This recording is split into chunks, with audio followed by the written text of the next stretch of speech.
Welcome to TFL Talking Trucks podcast.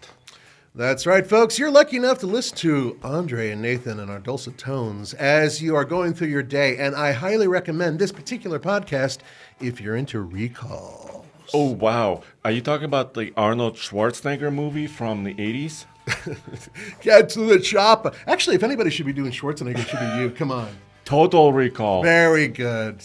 No. Actually, really seriously, we often get messages from you guys about recalls. Mm-hmm. You know, every vehicle known to human race has had a recall. Of some sort, yes. Of some sort. Some of them are minor, some of them are huge, some of them are critical, some of them are hard to fix, some of them are easy to fix. Mm-hmm. So I wanted to kind of address it, but in a focused on pickup trucks, right?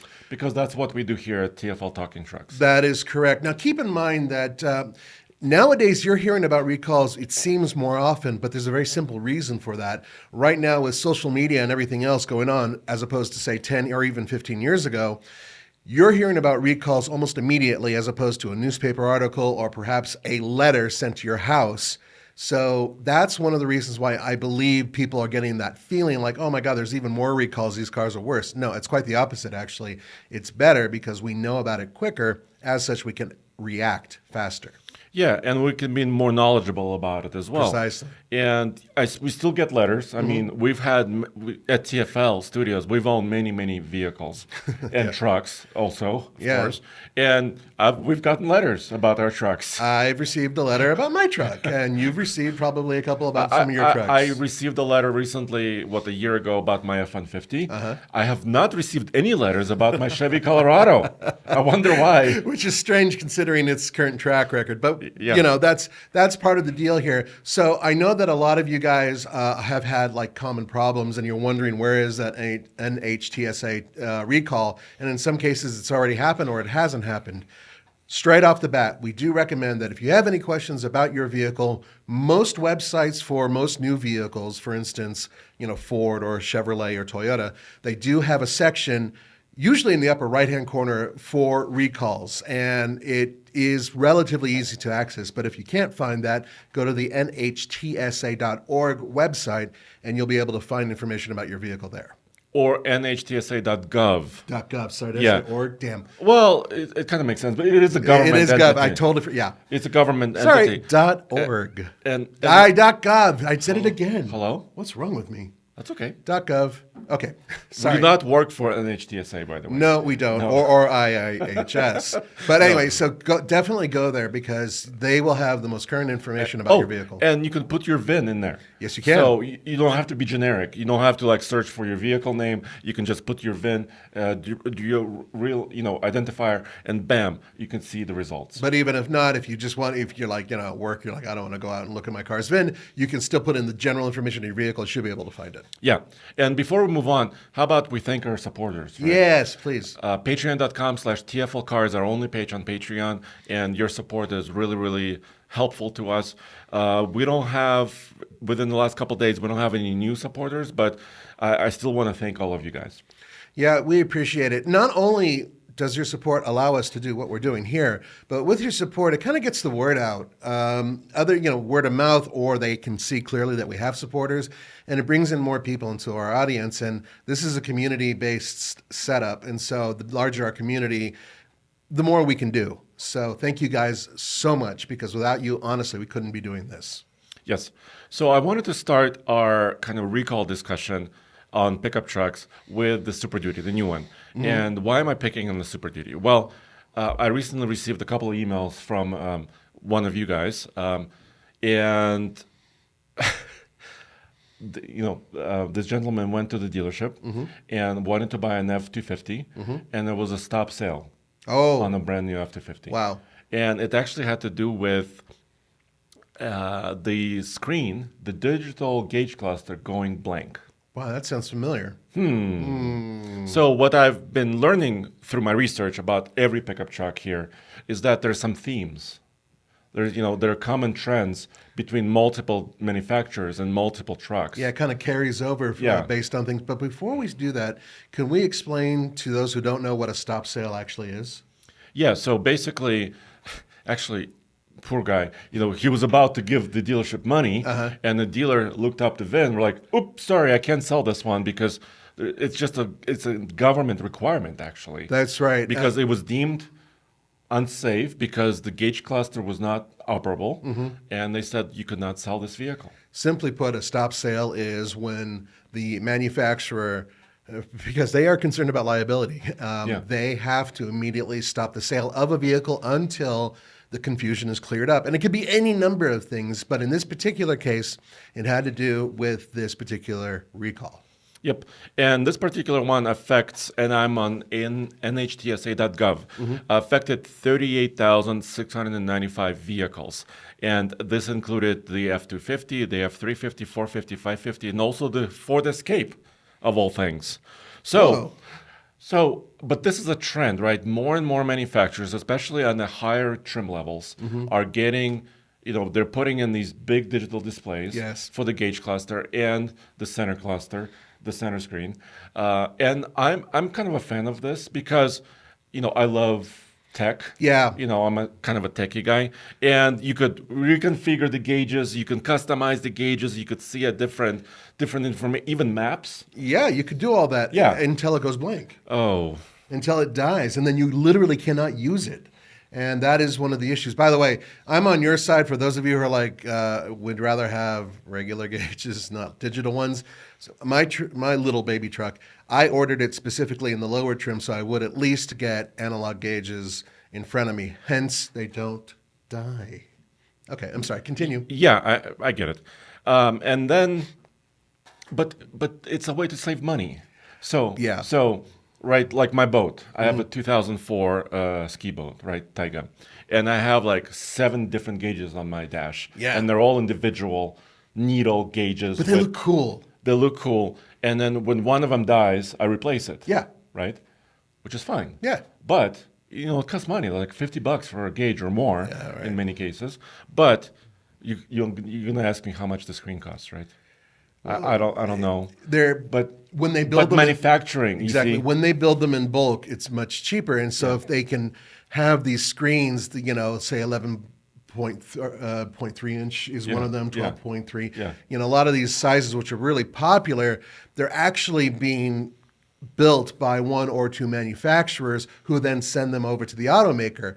And it can be, in many cases, and I really want to make this point before we go further, it's not the automaker's fault necessarily. It can quite often be the components that were built by a subcontractor. And a really good example of that is the Takata airbag incident, which kicked in about 7 years ago, and it affected nearly every automaker worldwide. And it wasn't the automakers, it was the fact that this contractor the supplier brought these in. And frankly speaking, that was a huge issue. Fortunately, once again, recalls, that took care of it. Well, almost. I think there's still a couple recalls out there. It's hard to replace, 10 gazillion airbags. Yeah, seriously. Right? But that's another reason why they hop on these recalls even faster. It tends to lower the number and the cost to the automaker if they take care of it immediately. Yeah, and so I want to point out some comment here on the instrument panel. The module may have been improperly soldered, preventing the instrument panel from illuminating. So they've identified the problem, right? And they know exactly how many vehicles were affected. Right. And this brings me to the next point. I was just, actually this morning, I came back from Montana. That's right. I was near You got Bozeman. your Montana shirt on, Yeah, too. I got my flannel. Yeah.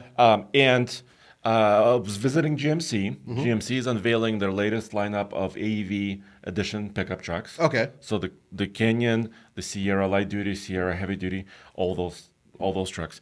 And I was really fortunate because Dave Harrington, the CEO of AEV, was there. Oh, cool. And I did an interview with him, which hopefully we'll use for the next episode of our podcast.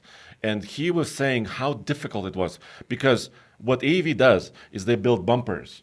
That's like one of their main things, bumpers and armor. Bumpers and skid plates. Yeah. And then they send them to a GM factory. So they're a supplier that's putting these parts just in time to build those off-road trucks at GM factories. So they had to be, productionalized. You need to know exactly how heavy they are because either robots or people have to actually pick it up off the shelf. Exactly. And put it on the vehicle and, tighten all the bolts. And he told me each wrench at the factory is digital, and they record the torque of each bolt. When they and that goes into the database for that VIN of the vehicle that's being built. And if later there's a problem or a complaint about something falling off or loosening, they can go back in the database and look exactly what that robot did or At that or that particular person time. did Right. at that time of building. That's why factories are so complicated. And Yeah. that's why that's so difficult. Fortunately, they're digitalized as such, they can still work efficiently. And the other thing about AEV and other suppliers is that they have to pass certain safety tests as well. Oh, yeah. I mean, it's not like they just build a bumper like, yeah, this looks good, send it to them. Actually, GM and the supplier have to make sure, hey, this actually will still ignite an airbag. It won't make the truck unsafe, that type of thing. And also cooling, the radiators, Exactly. all that stuff. If there's a Steps. winch there, how's it going to work with Yeah. that? Stuff like that. All that stuff is really complicated. I mean, it looks simple. Oh, I just bent some pipe and created a bumper, right? Yeah. No, that's not the case. Now, if it's an aftermarket thing, that's totally different. You should probably keep that in mind as well. I mean, you can get some gaudy, 1,000-pound bumper and slam it on the front of your truck and make it remarkably unsafe, or you can verify and make sure that it's actually been safety tested. I highly recommend the latter. Here's another one on the Super Duty. And by the way, Super Duty currently has the 7 recalls open. Seven at open least, recalls. At least actively tracked here in on their website for nhtsa.gov. And the other one is rear view camera image may not display. That sounds familiar too. Yeah, that's a problem with my Colorado right now. Wow. Are you sure you didn't buy a Ford? Yeah. So this one is affecting 18,513 vehicles. Incorrect rear view camera image can reduce the driver's view of what is behind the vehicle. Right. Yeah, yeah. I've noticed it across many vehicles. So there probably is a supplier, I don't know who they are, but they're probably supplying cameras to multiple manufacturers. Exactly. Right? And that's what we're seeing once again. So it's entirely possible that the same issue you've had is the same issue they're having with the same component, just going from a different automaker. That makes total sense. And we're not going to read off because there's so many recalls out there. We can't read off every single one out there, so I do apologize for that. We only have less than an hour. But what we will do is we'll just kind of cover some of them. So there's complaints and whatnot that are listed on the NHTSA website that may coincide with your complaints, or you could even add to them. Yes. And the reason they put them up there is to make sure that a group of people, perhaps who didn't know about it, can look at this and go, oh, that sounds similar to my issue. And then they can go from there. So let's pick on my Chevy Colorado, the new one. Yes, please. Because I own one. Yeah. Currently, 0 recalls tracked. That makes no sense. But I clicked on complaints, right? So it's a two-way street, right? So an owner can file a complaint, like you said, and then NHTSA or the manufacturer themselves can either address it or answer it, At or the very least, investigate it. yeah, or if it warrants a recall, something will happen out of that, right? So I was looking at some complaints filed already under my truck, and one of them caught my eye just briefly. Ford collision avoidance system, and this particular incident, this user, it doesn't say the name of the person, Right. but it says this owner was driving at 40 miles an hour, and the front collision avoidance system kicked in for apparently no reason, and started slowing down the truck and slammed on the brakes. So now a lot of vehicles have these systems. Yes, they do. Tesla was known for ghost braking. I've had that happen to me on a Tesla, yeah. For many, many times. Mm-hmm. And I experienced it when we did D2D cross-country electric trip recently. right, that's Because right, I that's was in right, a yeah. Tesla. And I experienced that when we were driving on the highway. Sometimes they're affected, these camera systems are affected by shadows. Right, light, bridges. weird lighting, Yeah, stuff like that. so different kind of things. And I've noticed, I've never experienced this complaint, but in my opinion, my crash avoidance, forward collision avoidance system is a little bit too sensitive. It sometimes beeps when I think I still have a lot of space in front of me. Yeah. Or once it was actually starting to brake for me when I was looking forward. I was aware of what was happening, and I didn't want it to break, Right. but it started breaking. Yeah. I mean, it could probably save my butt one day, Yeah. but it seems like it's a little bit too sensitive. I would agree. I've seen that in other vehicles. In some cases, it's a little too sensitive, especially stop and go traffic. Sometimes I've noticed that some of these systems will kick in when you're literally stop and go traffic and you're pulling up on somebody. You're fully aware of the fact that they've already slowed down and you're slowing down too, but you want to, narrow the gap, and all of a sudden the car stops for you about 3 feet shorter than you wanted it to. And it's like, ugh. It's just, it kind of sucks because it does it very differently than a human would in terms of easing into the brake more often than not in traffic. Anyway, that's a different complaint. So let's continue. Yeah, how about we look at a brand that typically is referred to as one of the most reliable, one of the most durable. I'm talking about Toyota trucks. Yes, absolutely. And so we're talking about the Toyota 23 Tundra. Yeah, so I just looked it up. I just went on this website once again, and I put in 2023 Toyota Tundra, and currently 6 recalls are being, actively monitored here. Interesting. So what are they?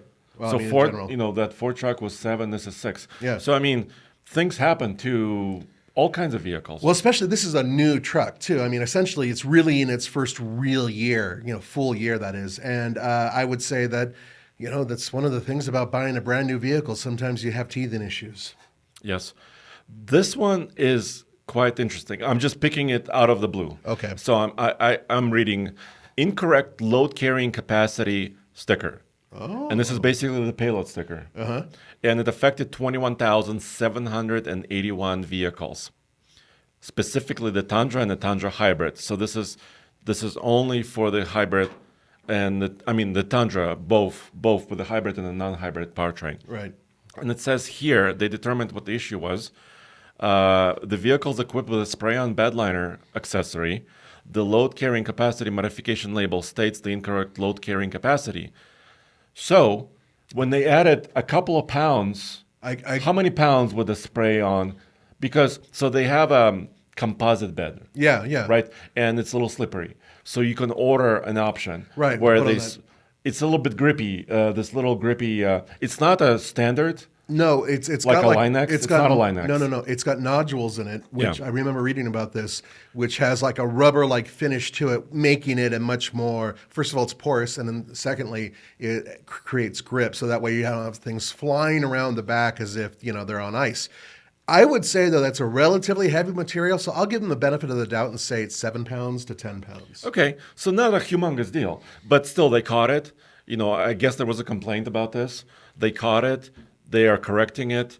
Bam. And it's not, I would say, 10 or 20 pounds. It's not going to be a humongous deal. I wouldn't think so either. But still, they're tracking this. So this is what I'm kind of saying. Sometimes it can be critical, and sometimes it can kind of be this minor. really isn't that big of a deal is sort of our point here. Yeah. But compared to other vehicles where they will say, do not park in your garage, your house may burn down. I kid you not. There's been stuff like that out there. Yes. Well, here's another one on the Tundra. Fuel leak from the damaged fuel tube can cause fire. Whoa. Speaking of fire. So this is from August 2023. 168,179 vehicles were affected, and this is 2022 and 2023 Tundras, hybrids and non-hybrids. So this sounds a little bit more serious. Right. I recall this one specifically because I was talking to someone who was an owner.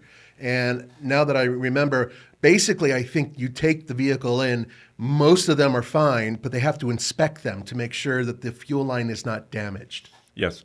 And this particular one, it says the plastic fuel tube routed near the metallic brake lines may chafe against the brake line and become damaged, possibly resulting in a fuel leak. So, yeah, and they're addressing it like you said. They're inspecting it, and if there's an issue, they can correct it. Exactly. Okay, where should we go next? Well, Ram? Yeah, why not? Chevy, GM? Oh, we already did a little bit of GM. Yeah, so we don't want to bash on any one automaker because it's just not fair. We're trying to be just open about this. But once again, we're giving you examples about what these recalls are about, and in some cases how they're sort of insignificant, like too much weight in the bed, being 10 pounds or whatever, or they're significant, like possible fire. So just trying to get there. Okay, here we go. This is an urgent fire risk when parked. That one's huge. Yeah, so this is a Ram 2500, and I believe, because we own a 2022 Ram 2500, and we were part of this. So this is extending to 2023 models as well. Currently, 4 recalls are being tracked for the Ram heavy-duty pickup truck.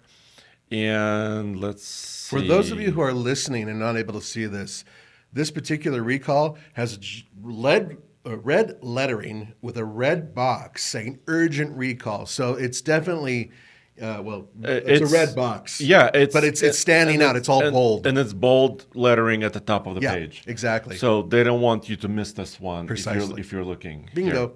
Here. Yeah. So this one, just real quickly, summarize what the urgent fire recall is in case they're listening and say, hey, I got a RAM. What's up? Yeah. And well, it's been going on for some time. So this is actually related to 2021. It says through 2023. Okay, RAM. so that's us too. Yeah, 2500, 3500, and cab chassis as well, equipped with a Cummins 6.7 liter turbo diesel.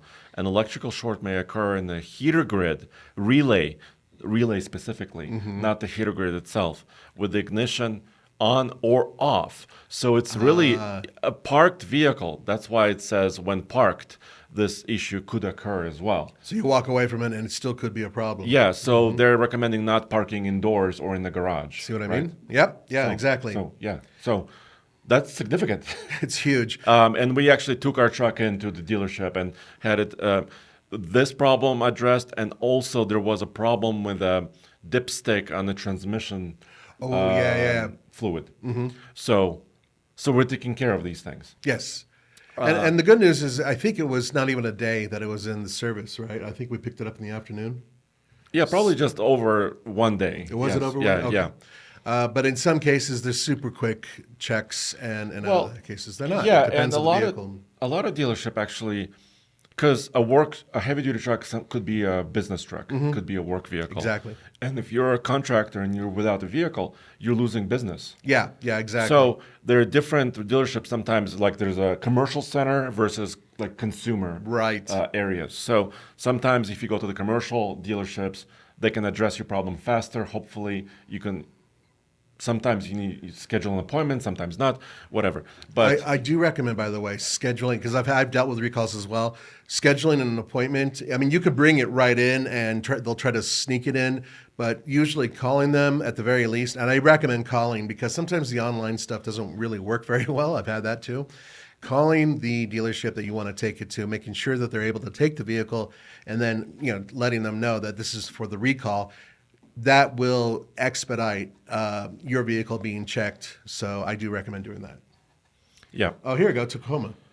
Tacoma is the most popular midsize pickup. And it's only 2 recalls. I mean, I know that sounds weird only, but that's still better than 6 or 7. Or 7, yeah. So right now on the 2023 Tacoma, 2 recalls are being tracked. And one of them sounds quite significant. Okay. This one says, driver's airbag may not deploy. 152,927 vehicles affected, and not just the Tacoma, but several other Lexus and Toyota vehicles are included in this particular recall. So it's not just affecting the Tacoma. Right. And it says an electrical connection inside the steering column, spiral cable assembly may be insufficiently welded, causing the connection to separate. It sounds like a supplier issue. If wiring harnesses are supplied, and et cetera, et cetera. Exactly. It could be. Or because I don't think anymore at certain assembly plants, I don't think they solder smaller components right there on the car anymore. That stuff that was in the 70s and going back to the 50s. A lot of parts arrive just in time, to build a vehicle. Exactly, and they're usually in modules or something like that, so they all go in a modular sense. So regardless of how it was prepared, there is an issue, especially, no matter how tough the little truck is, it really helps to have an airbag. So we're actually doing a cheap Toyota video series on TFL Truck. So stay tuned. We're working very hard to edit episodes. I think by the time they hear this and see this, I think the first episode. We would like to launch the first episode of this series as this weekend. Basically when this podcast episode airs. So roughly around this time, look for it, and it's going to be where? TFL Truck. Oh, also alltfl.com. Alltfl.com. Yes, because we do have 8 channels, and you want one place to... 8 channels, 4 websites, 3 podcasts, 11 people working here. So yeah, it's an awful lot to juggle for a small company. So go to alltfl.com, and you can find everything that's in our little outlet. Yes. That's us. Totally. Okay, let's continue. And where was I going with this? Well, where I was going with this is that we bought 3 older Toyotas. Yes. And we want to see how reliable they are. So we're listening to your comments because you like seeing those cheaper vehicles, older vehicles, vehicles with lots of miles, which we bought. Yes. And sort 3 of them, and we're comparing them. Yes. I don't want to announce a lot I'm more. not going to say anything, but there's a smile on my face because somebody at TFL made a few mistakes in purchasing. And it's probably not Andre or Tommy. Anyway, so we I've can made continue. plenty of mistakes. Trust me. Yeah, but I don't. Okay. So anyway, worth seeing. We just gave you a little hint there, but it's interesting. The vehicles that we got, many times you guys have asked us to do specials with them. And by the way, I love the cheap series. That's what I'm all about. And we want to keep these going. Please let us know in the comments here or the comments on those video. I think that's a 4-part or 5-part video series.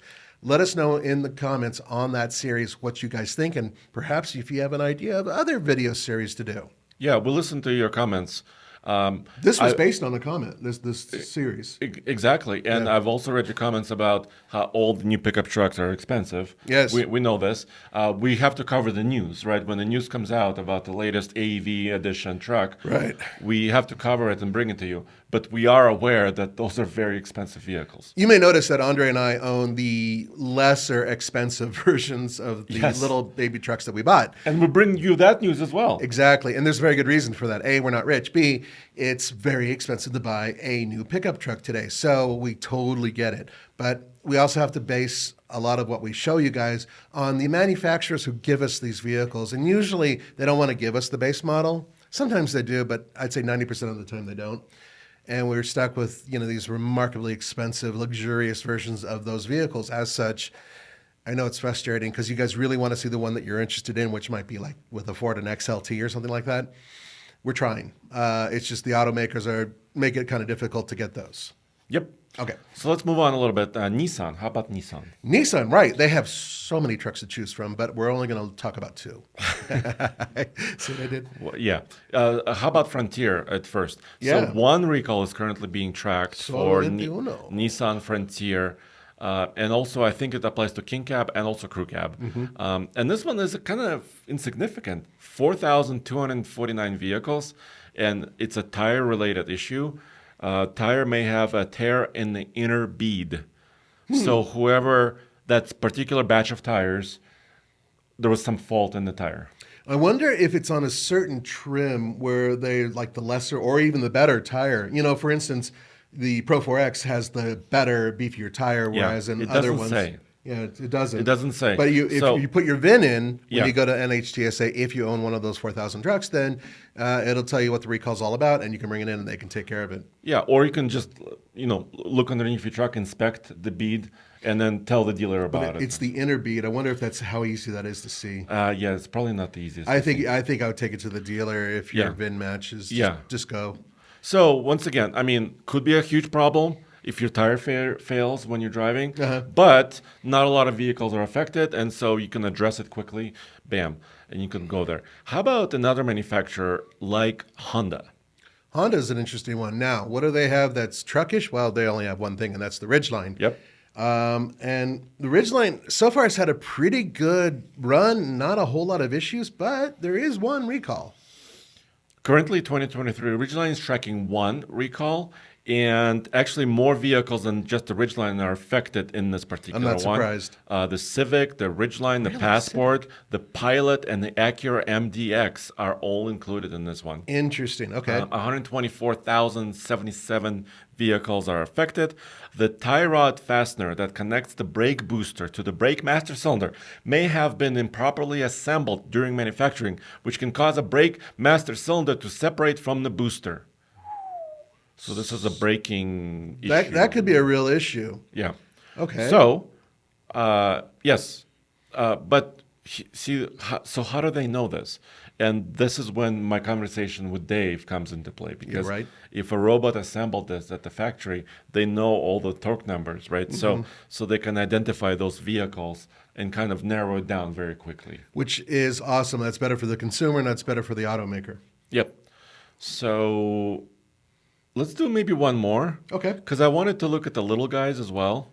like The a little compact pickups? Hyundai or Yeah, both. or Ford Well, in the I Maverick? think we talked about your recall a Yeah, couple we've talked it times. ad nauseum, and Whoa, it's yeah, I know it's fire. That's the fire risk part. That's the wiring harness, right? for the tow hitch. Yeah. So there is an urgent one, which is why I took it in, and essentially the wiring harness for the tow hitch. Only on certain vehicles, there's two different wiring harnesses that they actually have available. So it's the 4-pin, I believe, not the 7-pin, but regardless, you check it out to make sure. It's a potential for fire. There have been no reports of a fire, by the way. I investigated this, but it can spark. So in other words, the wiring harness has an issue. Now, they do one of several things I found out, Andre. They will, first you bring the vehicle in, they inspect it, of course. They will either remove the wiring harness, which they removed part of mine, essentially, basically unplugged it. They can also pull the fuse, I've heard, and in some cases they just leave the thing alone. That's what I've been told, at least from people who are on the Santa Cruz forum.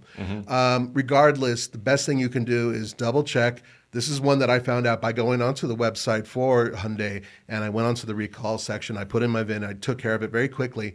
But I recommend that you do that and you do it as soon as possible because it doesn't just affect Hyundais. It also, I believe, affects Kias, but it's more than one Hyundai. It's Yeah. I think the Santa Fe, the Tucson. So anyway, look it up and make sure that your vehicle doesn't have this recall. And the only issue, of course, is in my case they haven't fixed it. They just basically unplugged it. So I'm still waiting. It's been So nearly a year. It's probably a shortage of that part. Yeah, it is a right? shortage of the part, I'm guessing, but they haven't said directly. And I really wish that companies would be a little bit more transparent about this. And one final thing, just real quick. Many of you have said, well, why don't you just replace it with, a Curtis or whatever, thing. The whole point of me buying this vehicle is that I can own it like a regular consumer. As such, all the components that are being fixed by the automaker, I want to report to you guys in real time. I don't want to just fix these things on my own, which I clearly could. In this particular case, I want to see how long it takes Hyundai to replace this part, and then I'll report it to you. So that's why I haven't done anything. Okay, let's continue, shall we? Yep. And I think these part shortages are affecting a lot of us. I right? would agree. Even my reverse camera in my pickup in my Colorado. Has right? that been fixed yet? No. My God. Yeah. You have to use your mirrors? What barbarism. Yes, I have to turn my head. I have to turn my head and look backwards. And you have to use those things on the sides and Yes. everything else? Oh, no.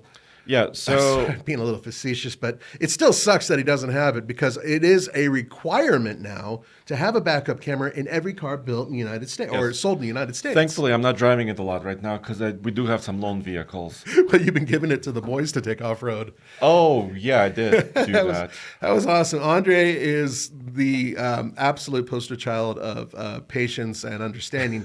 He lent his Colorado to Alex and Case. Now, Alex and Case are wonderful guys. We adore them. However, these are the guys who go bouncing off the sides of mountains. These are the guys who Well, they rock climb and rock paraglide. climb, and glide through the air and blow things up, and they have a lot of fun doing it. Alex especially is kind of a violent man, so they took it up the mountain against a Rivian, and so Andre said, "Yeah, go ahead, take my truck up a mountain and bounce over sharp rocks, and we'll see what happens." And that video is on alltfl.com. You can check it out. I do recommend it. It's pretty damn funny, though. And but the genesis of that idea came that the Rivian R1T is just a little bit bigger than a midsizer. It is, yeah. Right, and it has a lot of off-road capability. It's got all-terrain tires. It's got Excellent ground clearance. 4 electric motors. We wanted to see how it behaves compared to another, I'm using quotes, mid-sized truck. Yeah. Which is mine. And the video actually is quite revealing and both good and bad. And so I do recommend watching it. And also the proper use of a G80. You'll see that in this video. Now we're going to go into the Ford Maverick. And the Ford Maverick, it's interesting. It's only showing 2 recalls. However, there have been some major issues with the manufacturing of the truck. Orders are closed, essentially. I don't think you can even order one right now, not a new one. Yeah, I mean, there's still a lot of demand for this. Huge because backup. it's a pretty cool vehicle. I mean, it's a tiny pickup. It doesn't tow a lot, but you could still carry a lot of stuff in it, and it's efficient. It It's is. very efficient. You and I declared early on when we heard about this vehicle and when Tommy first looked at it that it would sell like hotcakes, and we were not wrong. It's trouncing the Ford Ranger right now, Yeah, and and many other vehicles. I mean, it sells many more other. than the Ridgeline. It Yep. sells more, I think, than the GMC Canyon or the Chevy Colorado. Right. It sells a lot of vehicles. It's proof that people want an affordable, small pickup that's not necessarily one built to haul 10,000 pounds or whatever. So definitely a positive there. And that same goes for the Santa Cruz, although I think the Maverick is a little bit more truck-like, honestly. But the Maverick does have some recalls. This one is really odd. I'm reading the summary and description of it, and my head is, I don't know. Let me. Yes, it's please pretty simple. elaborate. In the event of an engine failure, engine oil and fuel vapor may be released into the engine compartment and accumulate near the ignition sources, such as a hot engine or exhaust component, possibly resulting in a fire. Wait a minute. But it's not a fire warning. No, it's not a critical label. No. And also it says in an event of an engine failure. Wait a minute. But it doesn't explain the failure. It just says in the case of one. So I understand. I know the case of one. What? There's a guy online on YouTube. I forgot his name, and I apologize in case he's listening. He goes to a whole bunch of Native American events and all that, and he had his Maverick going long distance, like a couple thousand miles, and the transmission completely ate itself, and the engine responded by dying. And it didn't want to run because it's a smart, setup between the two. And the engine's like, I don't want to go if this transmission's not working. Yeah. And that is essentially boiled down to what had happened. As such, that might have something to do with this. Yeah, and I think a little bit more investigation is warranted here. Absolutely. Because it doesn't quite explain. I mean, it says 125,322 vehicles could be affected, including the Lincoln Corsair. And the Ford Escape, so not just the Maverick. No. So this could affect multiple vehicles. By the way, the Escape and the Maverick are related, obviously. Yeah, but you don't see the Bronco Sport And the on Corsair. here. No, the Bronco that's Sport odd. is related. So That's odd. there's something about the setup, obviously, that needs to be. Look, there's over 100,000 of you out there who have this vehicle, so please check it out. Contact Ford, take your vehicle in. Hopefully, whatever this is, they're being really vague. Whatever this is will be addressed, and so you don't have to worry about an engine fire. Yeah. So how about we finish this episode with some news, a little bit of news. Absolutely. Yeah. So recently, SEMA is just around the corner, right?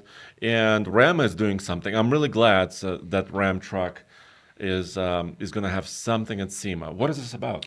So Ram has shown a couple what I like to call teaser images of a heavy-duty Ram that they are building up for SEMA. So it's basically a build sponsored So like a through concept, Ram. yeah. Yeah, it's a concept. Now, I wrote the article for TFLtruck.com, so you can check it out there. But basically, everything I have in there is, I'm just summarizing of what it might be.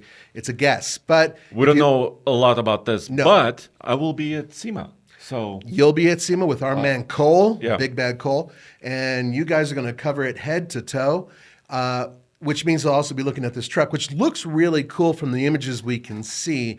I'm guesstimating that it is a Ram HD Rebel, and that they've taken that and they've just beefed it up and put on some extra cool things. Now, by the way, the cool part about that is that it's kind of similar to what we did with our Ram 2500 when we did our Trailhound series. So I think it's kind of cool, which is, by the way, why in the article there's Trailhound stuff mentioned. yeah, and we still have the Ram 2500 comments that we mentioned at the top I think of the it's show. one of our best builds. And when I mean build, I don't mean like we were wrenching on it too much. Most of other people were wrenching on it. But it's still, in terms of a concept, coming from a regular kind of a city work truck, it is now a proper off-road work truck. And I really like what we did with it. I think it looks amazing. And we have too. lots of miles on it, like Yes. 21,000 or 22,000 miles. And we've used it to tow cross country several times. And we put a camper on it, and you camped in the most dangerous, loneliest highway in the El world. Camino del Diablo. Del Diablo. So it's been around, and it's just, I think it's a freaking awesome truck. It's one of our best. Yep. Oh, there you go. Look at that. That looks familiar. There's a Buhanka and our Trailhound together. Yeah. There's Andre and poor Alex is. No, that's not Alex. Is that That's David. David's covered by the play icon. That's pretty funny. I didn't notice that before. But Anyway, well, the Buhank is my van, of course. Yeah, yeah, Anyway, it's- this was a few months ago. Yeah. But SEMA nonetheless is coming, and I know several manufacturers are going to be participating because some pulled out, right? yeah, some have, but last some year. have returned. Yes. So we know that Toyota is going to be there. Mm-hmm. We know that GM is going to be there. Honda's going to be there. They're coming back. Oh, really? Yes, yes. I talked to Okay. them directly.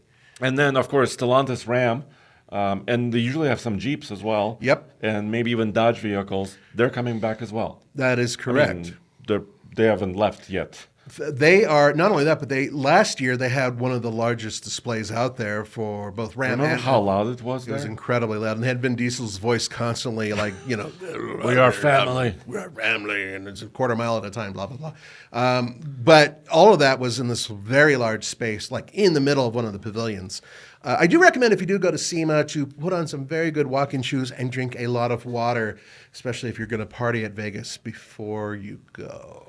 Not that I'm talking about experience, by the way. Right. So it's an industry show. So most of that week, SEMA week, is actually for industry people like suppliers, journalists, Yeah, but how many people? dealerships, There's some- representatives, Yeah. celebrities. So like, there's a million people that manage to get over to this show. In some cases, just knowing somebody who owns a freaking gas station will get you in. I kid you not.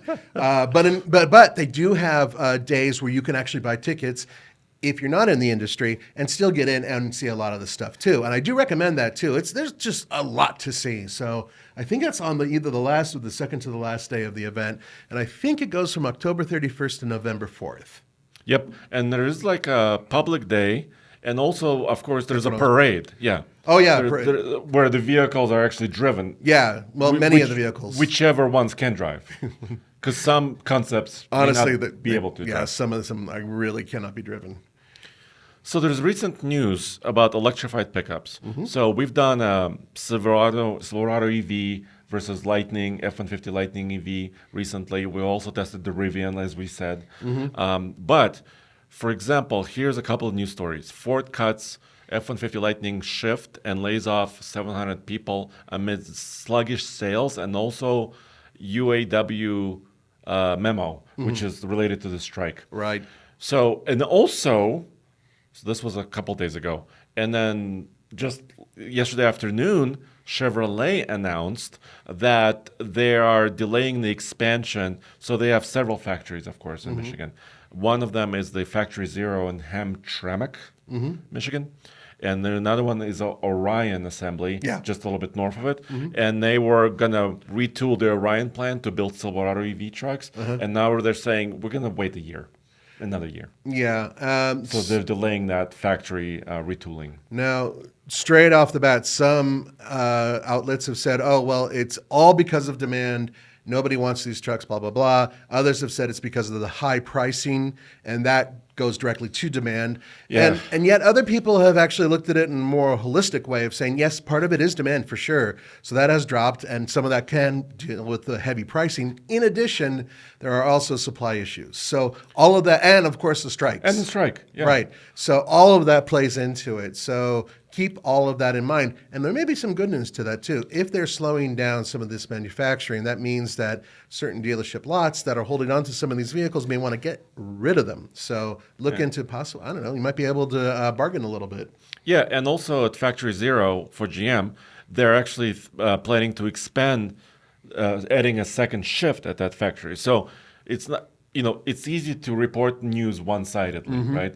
But like you said, you have to look at it holistically. And GM says, yes, we're going to idle one plant for a little while, but we're actually, since we're already building stuff here, Right. we are going to add more people Add here. a second shift. So, yeah, you have to look at all the elements of this. There's an additional part to that with General Motors, and there's a huge rumor about them building a smaller, more affordable electric pickup, and that will be delayed. That comes from a different news source, not from us, but that's floating around in the ether, and it's easy to find on the internet. So take that with a grain of salt. I highly recommend. But keep in mind that this is going, across the board. So I think that perhaps automakers might get the memo that selling a truck with a starting price of over $70,000 to people who have to buy a truck, that might be a little much. Yeah, and of course, the other piece of news is that this was several months ago, that GM is investing in new V8 engine Yep.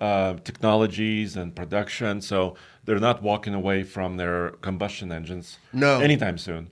In fact, the new, you will love this truck when it arrives. Hopefully they'll send it to us. But the new Sierra 1500 AEV edition AT4X is now standard. The standard engine is a 3-liter turbo diesel. Oh. You know it all. It usually came with a 6.2. Yeah. And the 6.2, the thing is that 6.2 range wasn't amazing, and also it was so damn expensive to fill that damn thing up. Yeah. So now it has a much more efficient and longer range engine Yeah. with good torque. And I tested it. I cannot tell you about it just this minute about fuel efficiency that I got in the real world, but I can tell you, you will love this truck, and it's a little bit cheaper, and you could still get the V8 if you do want it. So it's not like they're getting rid of the V8. Oh, don't tempt me. What? Well, just the other day I tried, I put a heavy load in my poor little pickup and it did it.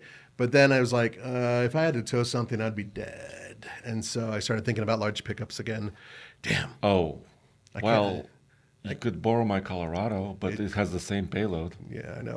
Our payloads are the same. It's really funny. Anyway, so that AT4X, stay tuned for that. When does that video hit, do you think?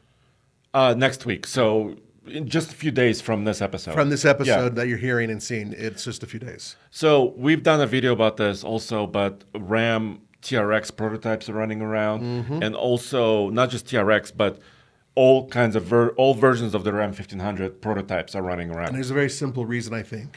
I think it's imminent. I think we will see them very, very soon, within the next few weeks. Right, and we think it has to do with a new powertrain. Yep. But then, well, they're covering the grills, so I'm assuming they're going to redesign the headlamps. Well, not only that, but we also have footage of the Ram TRX taking off from a videographer who was chasing them, and it was clearly not a V8. It sounded an awful lot like a turbocharged 6-cylinder engine. It dawned on me that, okay, it sounded a little bit like the Ford, the regular... The EcoBoost, the EcoBoost, Raptor, right? yeah. But it's a straight 6, right? And it's turbocharged, right? Yeah. Why can't it sound like a cool BMW straight 6? Those things sound awesome. Yeah. And you know what? Years ago, I was fortunate enough to drive a new Mercedes V8 turbo. And here's the thing. They say when you put a turbocharger, especially two turbochargers, so you have either V6 or in the case of Ram, it's a straight 6 with two turbos. Yep. You're basically blending the sound that comes out of the engine because the little turbine is there, right? But somehow the Germans, Mercedes, BMW, others, they also have turbocharged engines, but they're making them sound amazing. Well, look at the Italians, what they can do with a V6. They still make them sound amazing. Maybe they're not the most reliable ones out there, but they still sound really good. So it's just one of those things. Do they have a patent on that noise technology? No, but apparently Ford had to create a bugle in the exhaust system, They basically did. to shoot A out trombone. better. Yeah, a trombone, in order to make the sound a little bit more palatable. So, and by the way, I agree with you guys. The V8 sounds amazing. However, the idea of a 6-cylinder diesel, especially one in a half-ton truck, is very appealing to me because I'm a huge fan of that powertrain. Yep. And of course, we'll know more about the Ram shortly. I'm looking forward to hearing about it. Yeah, so that's going to be exciting. And of course, the Tacoma is just around the corner. The new one. Really soon. The new generation of the Tacoma. And then we are working on purchasing one for our fleet. Thank God. So, and I'm working super hard on this. So we should have one soon. Yeah, now I know you guys have asked for various other vehicles to be purchased that we do for a long period of time, especially if you own them or you're thinking about owning them. But understand that in order for us to buy certain vehicles, we have to sell certain vehicles or trade them and whatnot. And it's an awful lot of work. And unfortunately, we just don't have the facilities or the capability to have 5 or 6 brand new trucks that we're testing for a year. 1 or 2 if we're lucky. And that's, I think right now, technically we're at 3.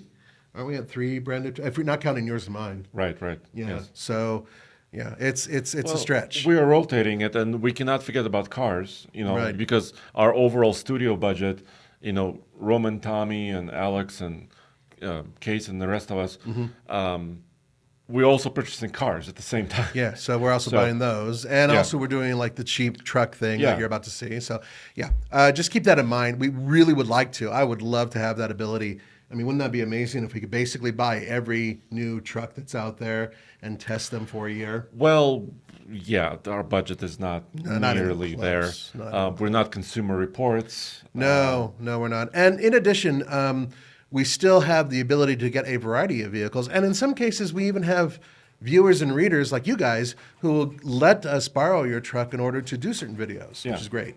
And for example, recently F-150 Lightning came from a viewer, Toby, a local, just he A lives local not, Australian. yes, Yeah. with a cool name, Toby Dallas. That's got to be made up. He made that when he moved here. I saw his email address. It said Toby Dallas. His name is Bruce something or other. Aren't they all Bruce? That's what okay.